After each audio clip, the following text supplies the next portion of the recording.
Before replacing your stylus, put the tone arm in a lock, then unscrew the cartridge, gently remove the stylus from the cartridge and insert a new one.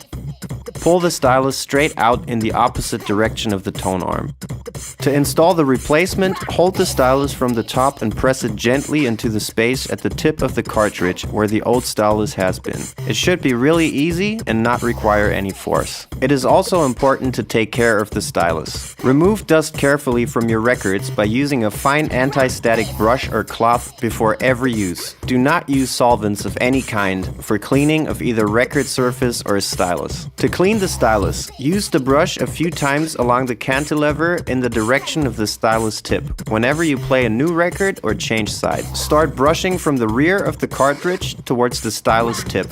Never brush from stylus tip to the rear of the cartridge and never brush from side to side.